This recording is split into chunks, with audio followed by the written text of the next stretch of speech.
warahmatullahi wabarakatuh. Saya Darfir Manita. Saya akan menjelaskan mengenai teks laporan. Yang pertama adalah hakikat teks laporan. Apa itu teks laporan?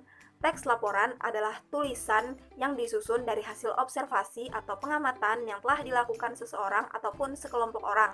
Lalu hasil yang telah disusun tersebut kemudian diinformasikan kepada orang lain. Yang kedua adalah fungsi dari teks laporan. Karena teks laporan sendiri bersifat informatif, maka teks laporan dijadikan sebagai sumber informasi yang dapat dipercaya. Mengapa?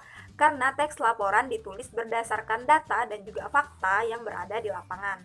Selain sebagai sumber informasi, teks laporan dijadikan sebagai salah satu sarana untuk dapat mendokumentasikan hasil dari sebuah kegiatan pengamatan yang telah dilakukan. Yang ketiga adalah ciri-ciri teks laporan. Ciri-ciri yang pertama adalah ringkas, yang artinya laporan harus ditulis secara singkat, padat, dan juga jelas, agar pembaca mudah untuk memahami isi dari laporan tersebut. Yang kedua adalah lengkap, artinya laporan yang ingin disampaikan harus ditulis secara lengkap berdasarkan hasil dari yang dikerjakan tanpa ada yang tertinggal.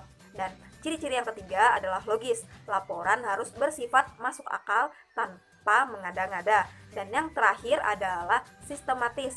Laporan ditulis secara sistematis ataupun berurutan. Jadi yang keempat adalah struktur teks laporan. Struktur yang pertama adalah pernyataan umum. Di dalam pernyataan umum ini berisi mengenai kalimat pembuka atau informasi secara umum mengenai hal yang akan disampaikan, seperti mengenai objek yang akan dikaji atau diamati, dan juga menjelaskan mengenai garis besar mengenai objek tersebut. Lalu struktur yang kedua ada deskripsi. Di dalam deskripsi ini berisi mengenai hal-hal yang akan dilaporkan. Misalkan jika yang dilaporkan adalah atau yang diamati adalah binatang, maka deskripsi ini mencakup seperti ciri fisik, tempat tinggal atau habitat, makanan, dan juga bagaimana perilakunya. Kemudian saya akan menjelaskan poin yang E, yaitu langkah-langkah dalam menyusun teks laporan. Ada 4 hal yang perlu diperhatikan dalam menyusun teks laporan. Yang pertama, kita perlu menentukan judul, apa yang sesuai dengan apa yang kita observasi. Dan yang kedua, kita membuat atau menyusun kalimat pembuka pada teks laporan.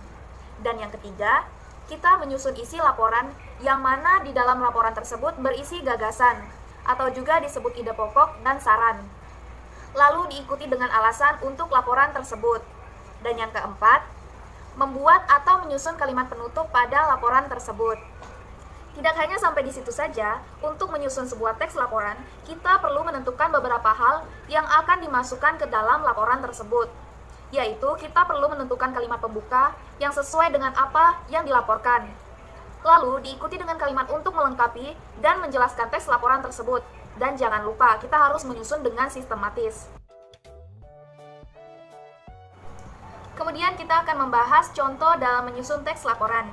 Kita akan mengambil contoh dalam struktur pernyataan umum, yaitu kupu-kupu termasuk hewan serangga. Deskripsinya, kupu-kupu memiliki organ gerak yang sama seperti serangga-serangga yang lain, yaitu mempunyai sayap. Hal inilah yang menyebabkan serangga menjadi satu-satunya hewan afterberata yang bisa terbang. Kemudian warna sayap pada kupu-kupu yang warna-warni disebabkan pada perbedaan kecerahan setiap lapisan tipisnya pada sayap kupu-kupu. Kemudian kupu-kupu dapat terbang sejauh ribuan kilometer. Dan yang terakhir, kupu-kupu tidak dapat terbang apabila suhu tubuhnya di bawah 30 derajat Celcius.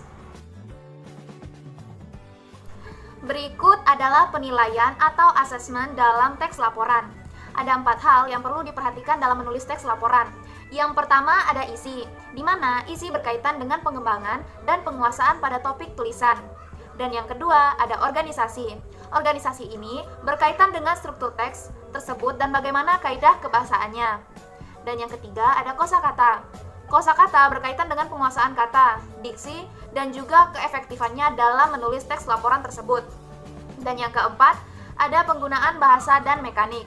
Mekanik berkaitan dengan aturan dalam penelitian dan pedoman umum EBI.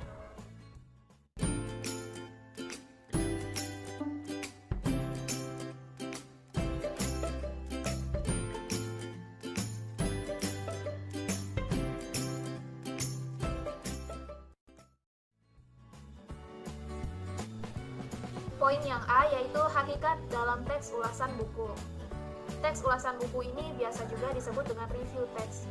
Jenis teks ini biasanya digunakan untuk merangkum, menganalisis, serta memberi respon atau tanggapan terhadap suatu karya yang akan diulasnya mengenai kekurangan literatur seperti film, novel, drama, dan lain-lain.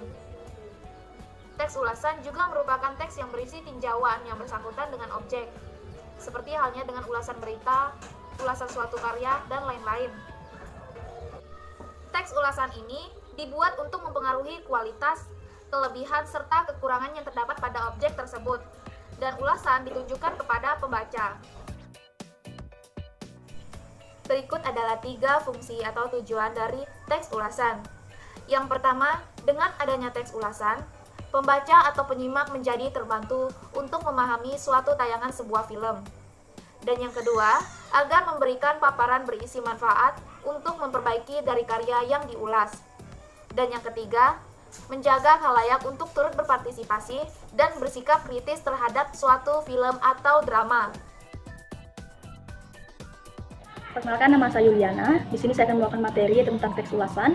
Yang pertama, ciri-ciri teks ulasan. Yang kedua, struktur teks ulasan. Yang ketiga, yaitu langkah-langkah teks ulasan. Dan yang terakhir, yaitu penilaian atau asesmen teks ulasan. Yang pertama, yaitu ciri-ciri teks ulasan. Yang pertama adalah memuat informasi berdasarkan pandangan atau opini penulis pada suatu karya. Yang kedua, pendapat yang ditulis berupa fakta yang diinterpretasikan dari karya tersebut. Yang ketiga, mengulas buku, novel, atau karya tulis lainnya dikenal sebagai istilah resensi.